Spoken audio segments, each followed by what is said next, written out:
నమస్తే, welcome to Nationalist hub.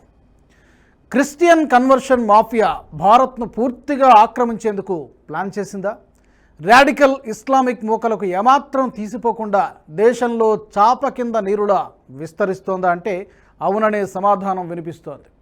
ఇన్నాళ్ళు పాస్టర్లు గ్రామాల్లో తిరుగుతూ ప్రచారం చేయడమే చూసాం. కానీ ఇటీవల కాలంలో దేశ సరిహద్దుల్లో కూడా మత మార్పిడి ముఠాలు చెలరేగిపోతున్నాయి. ఒళ్ళు గగురు పొడిచేలా ఉన్న కొన్ని సంఘటనలు గమనిస్తే దీని వెనుక అంతర్జాతీయ స్థాయిలో భారీ కుట్ర జరుగుతున్నట్టు తెలుస్తోంది.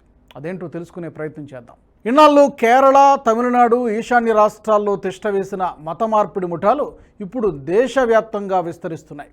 యూపీలో జరుగుతున్న తాజా పరిణామాలే ఇందుకు నిదర్శనంగా చెప్పుకోవచ్చు.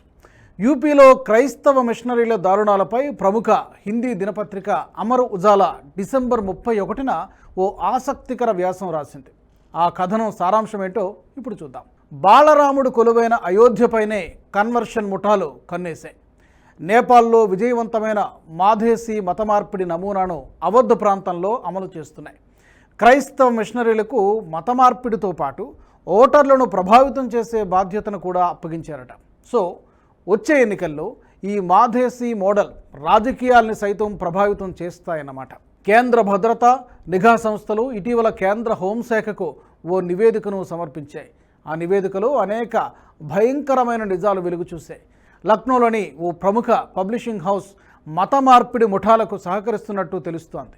కర్ణాటక, కేరళ, పంజాబ్ రాష్ట్రాల్లో బలంగా ఉన్న కొరియన్ పాస్టర్లకు యూపీలో మత మార్పిడిలో బాధ్యతను అప్పగించినట్టు ఆ నివేదిక చెబుతోంది. బ్రెజిల్, అమెరికా, దక్షిణ కొరియా నుంచి అందుతున్న నిధులను ఇక్కడ కన్వర్షన్ల కోసం ఖర్చు చేస్తున్నారట. నిరుపేదలు, దళితులతో పాటు ఇండో నేపాల్ సరిహద్దుల్లో థారు తెగ, పలు సిక్కు కమ్యూనిటీలను కూడా కన్వర్షన్ ముఠాలు టార్గెట్ చేసినట్టు తెలుస్తోంది. అవధ్ ప్రాంతంలో వెలుగులోకి వచ్చిన మత మార్పిడి కేసుల్లో ఎక్కువగా ఈ కమ్యూనిటీలకు చెందినవే ఉన్నాయి. యూపీలో 2 సంవత్సరాలుగా చాప కింద నీరులా విస్తరిస్తున్న ఈ మాఫియా ఇప్పటికే పెద్ద ఎత్తున హిందువులను క్రైస్తవంలోకి మార్చేసింది.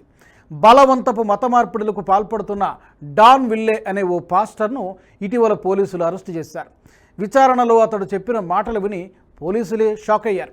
తమ టార్గెట్ కేవలం మతం మార్చడం మాత్రమే కాదని, జనం మనసులను పూర్తిగా మార్చేస్తామని చెప్పాడు.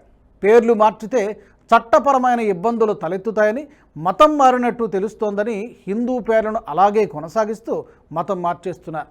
అంటే హిందువులు అన్ని సదుపాయాలు అనుభవిస్తూనే యేసుక్రీస్తు భక్తులుగా మారిపోతారన్నమాట. మతం మారిన కుటుంబాల్లో పురుషుల వేషధారణలో ఎలాంటి మార్పు ఉండకపోవడం వల్ల క్రైస్తవ్యం ఆచరిస్తూనే హిందువులుగా ఈజీగా చలామణి కాగలుగుతున్నారు. అయితే మహిళలు మాత్రం మెల్లమెల్లగా బొట్టు, కాటుక, గాజులు ధరించడం మానేస్తున్నారు.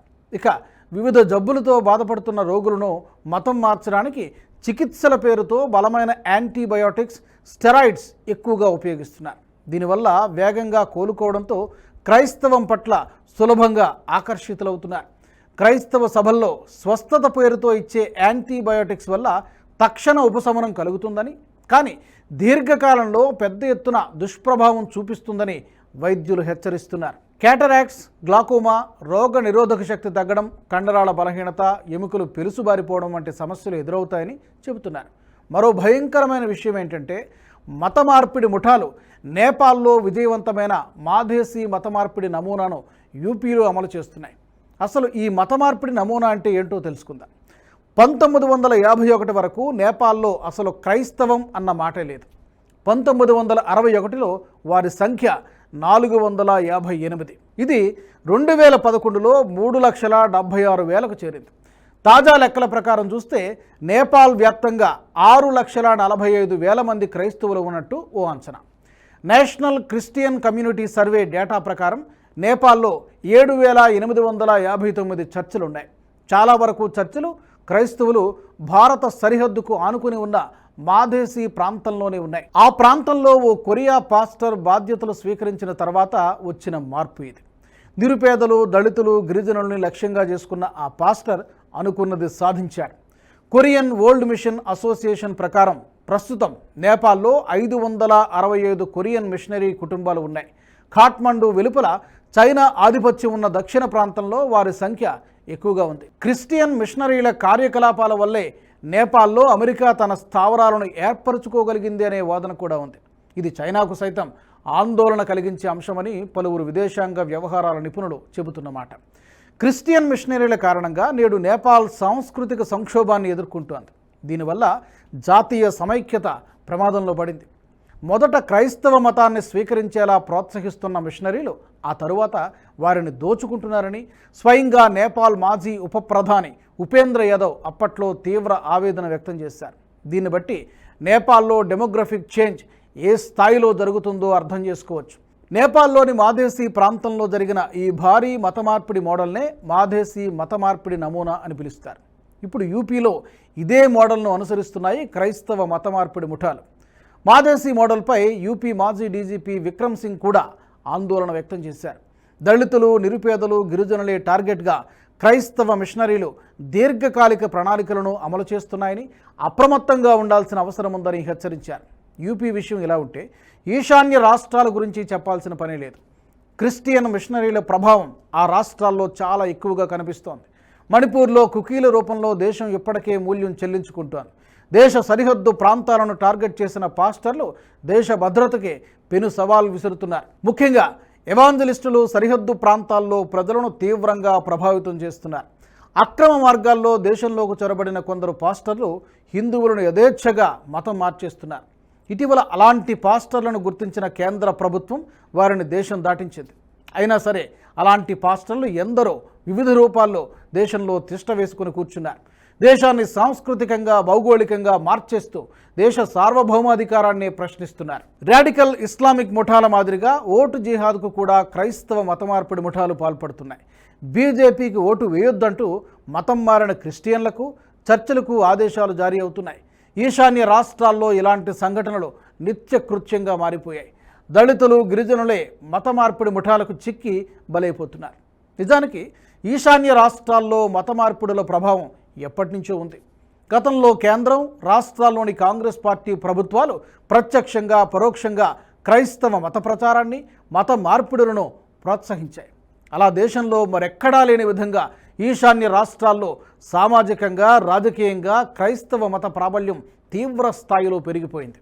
ఈశాన్య రాష్ట్రాల్లో క్రైస్తవ మత వ్యాప్తికి చాలా కాలంగా జాతీయ, అంతర్జాతీయ స్థాయిలో కుట్రలు, కుతంత్రాలు జరుగుతున్నాయి.